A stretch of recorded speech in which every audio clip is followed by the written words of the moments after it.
Felipe, Letícia Marques do GE aqui. Queria falar um pouquinho do Danilo. Todos os jogos que ele teve à disposição, ele foi titular com você. Ele ficou fora da primeira partida contra o Vasco. Você até chamou o Iago, que na ocasião ficou fora da Libertadores Sub-20.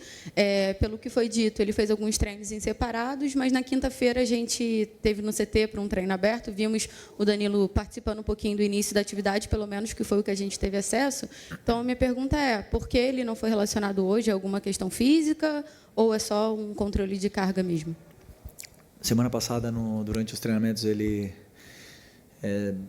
sentiu um leve desconforto na perna e a gente optou por não arriscar, por poupar ele, dar os minutos necessários. É um jogador que já tem mais de 30 anos, que vinha de 2 meses sem jogar e fez 3 jogos, uma sequência de 3 jogos, na qual eu acreditava que era importante ele ter para voltar a ter ritmo de jogo, né? E aí decidimos não levá-lo para o primeiro jogo, mas ele ainda, durante essa semana, ainda não evoluiu da forma que gostaríamos. Então, como eu falo sempre, risco zero, lesão, a gente tem que respeitar os processos.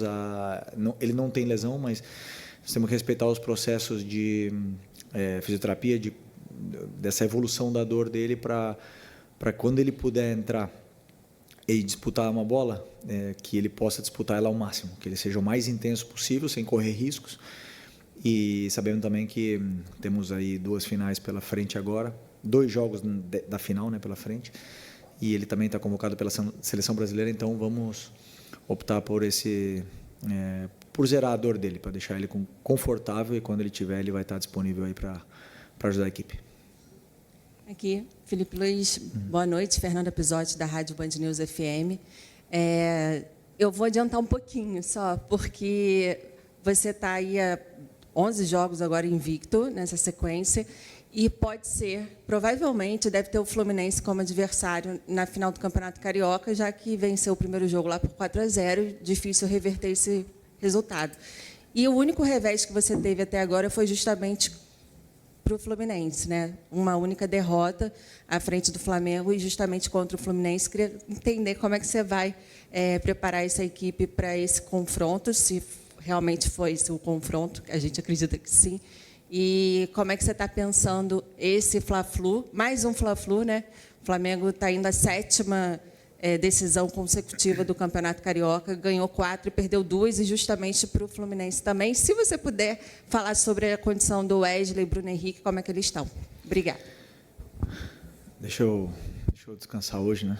Deixa eu jantar tranquilo e amanhã pensar no Fluminense. Ainda tenho com o jogo do Vasco na cabeça aqui.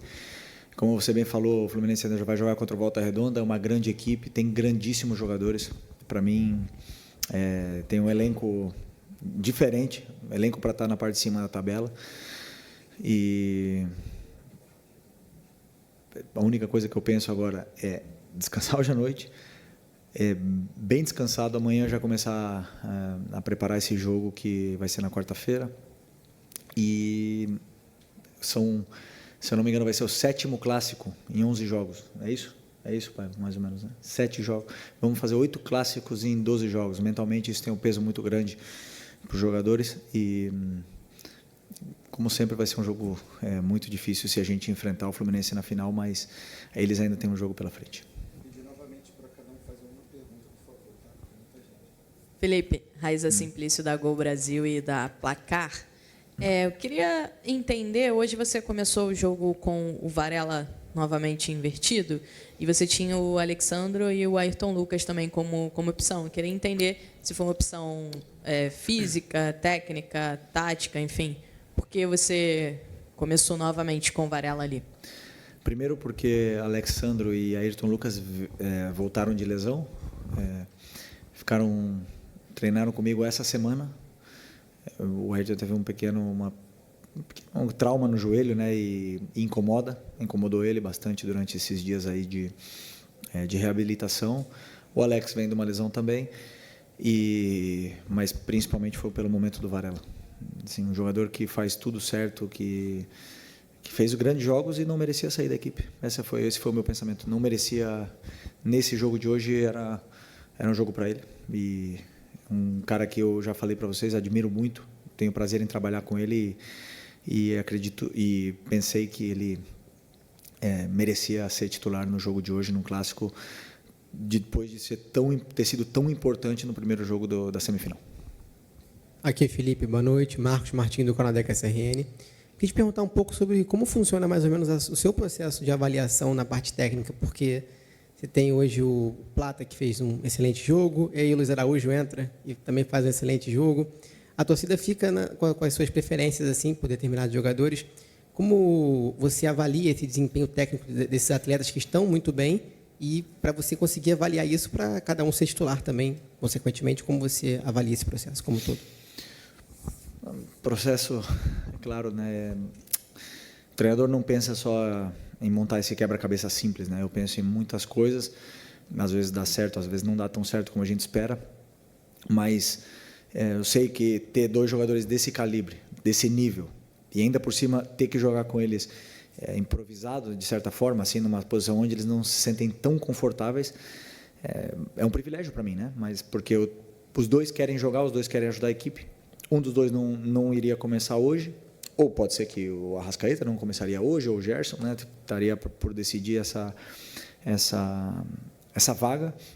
Optei pelo Plata por inúmeros motivos, né? Uma, porque o Plata nos dá muito dinamismo no jogo, depois a fase defensiva dele é extraordinária, tem um ritmo que aguenta alta intensidade durante os 90 minutos, hoje 88, 87 minutos.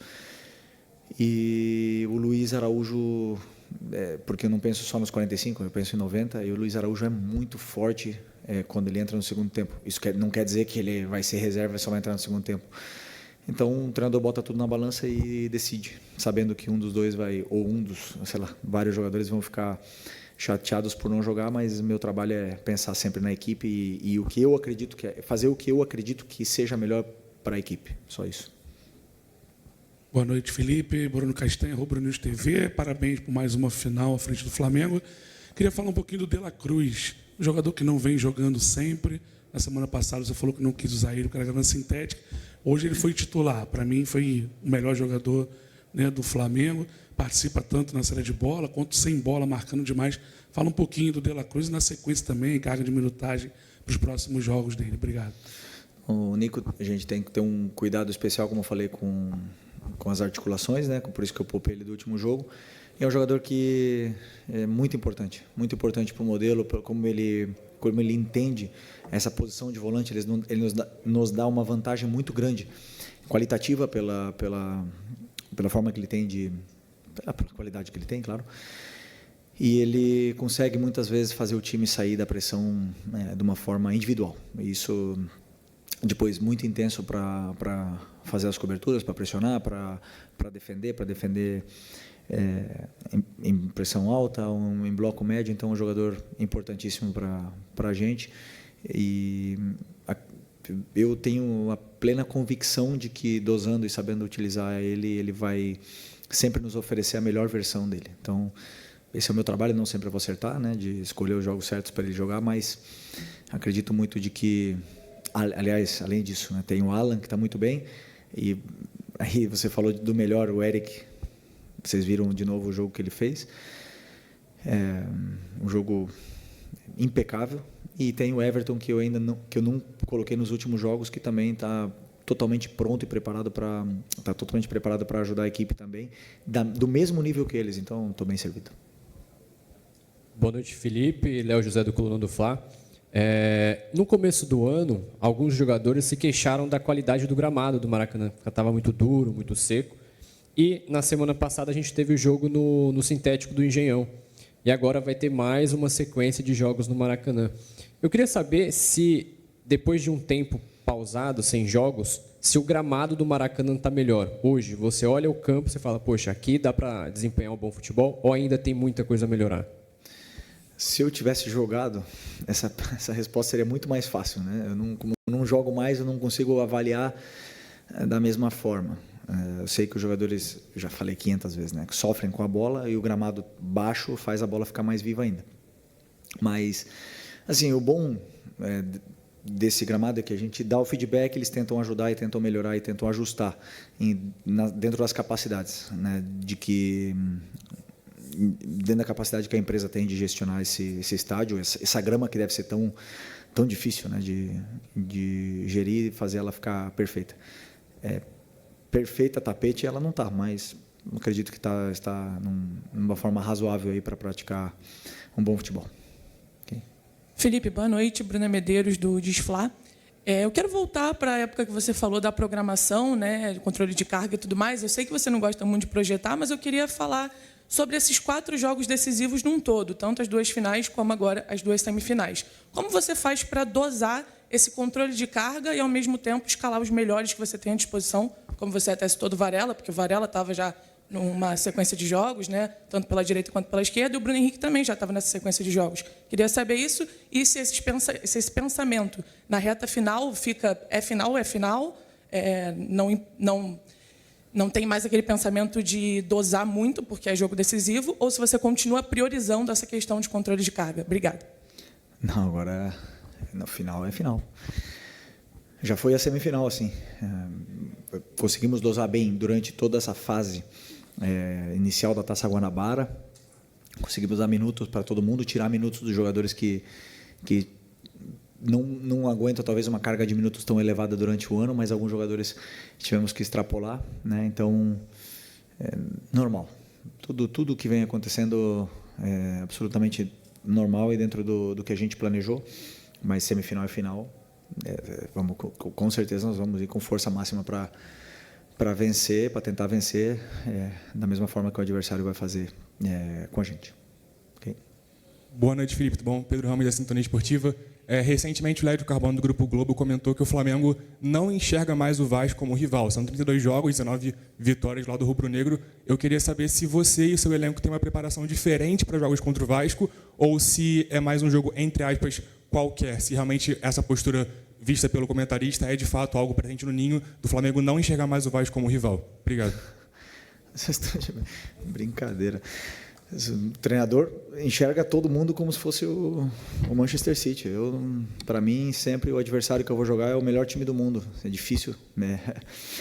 Todos os adversários são bons, têm qualidade e talvez pelos últimos anos, né, de a disparidade financeira, tirou um pouco esse clássico, esse nome assim tão pesado para o torcedor, para os jogadores. Esquece, o nível mental. É só você ver. A gente estava 1-0 de vantagem e os jogadores entraram jogando o jogo da vida. Porque clássico é clássico. Ele tira o melhor de cada jogador. Os jogadores grandes crescem. Jogadores que não estavam tão bem vão apresentar a sua melhor versão.